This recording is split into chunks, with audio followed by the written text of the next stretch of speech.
commemoration of the death of Cristel Tejada, a UP student who ended her own life due to an unaffordable and ever-increasing cost of education in the Philippines. A commercialized system of education which, under the aid of the current administration, continues to kill people. Even the Lumad children of Mindanao are being denied access to education, to schools. The Lumad children of Mindanao who just want to learn are being murdered by the people who swore to protect them. Now my question is, what are your plans for education? And as a related question, what is your say on the murder of Lumad people in Mindanao? I'm supposed to make just a syllabus of the things that you'd like to do. And it might interest you to know that the highest in the budget would be education. Second is agriculture, third is health. Ganon, no? Now dito sa education, I hope to bring the high schools, the national high schools sa hinterlands. Kasi may mga eskwelano na they have to walk 3 hours. So I have to find the funds. I said it occupies the first item. I build barangay high schools in the hinterlands. Then dito sa baba, you know, my mother was a teacher. I think it was announced here. I plan to increase the salaries of teachers. And at make it mandatory this time, really. Pag sinabi mo walang koleksyon, talagang walang koleksyon. Ang problema dito is the Department of Education, Culture and Sports keeps on saying that there is nothing collected from the students. And yet the reality on the ground is far different. They have to come up with something, for various reasons, whatever it is, there is always the mandatory contribution. Dito naman sa inyo, para sa mga university, I said, pinakamalaki ang funding ninyo.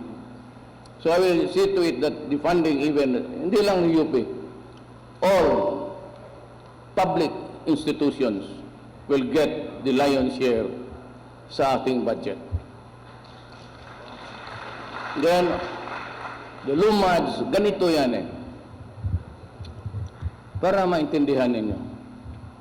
There's a war going on in the mountains. Yung mga military cities like any other civil war, kukuha yan sila ng mga lumad na sympathetic sa gobyerno. Kung yung may dati ng galit, may rido, kalaban doon sa ibang natives. At ito namang NPA, matyaga rin.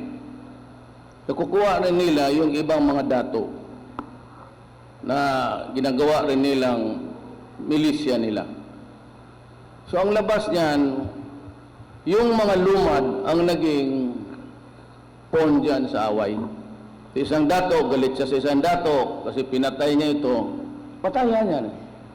Parang rido talaga yan. Rido is a vendetta, sa tawag namin yan sa mga Moro is rido. Vendetta. Yun ang nangyari dyan. It is not really a killing for what, but it is a small war started by the military and by the police. Yung sympathetic sa NPA, meron sila. Yung sympathetic naman, may mga milisya sila. And they are fighting. Ang problema, when it becomes a civil strife, it is more cruel. Pinaka-cruel ang civil war, civil strife. Ayaw ko, but there is something there that yung rage ng tao, kaya pati yung mga bata sinasali na. Yan ang totoo dyan. Kaya nagbababaan yan. Ang problema nito, may mga kasama rin yung ibang natibo, ayan, sinusunog sila. Actually, it's a police war. But unless you can change the policy of the military, and maybe of the NPA, makausap ko, na wag na lang gamitin ang mga civilians. Fight na lang kayo dyan.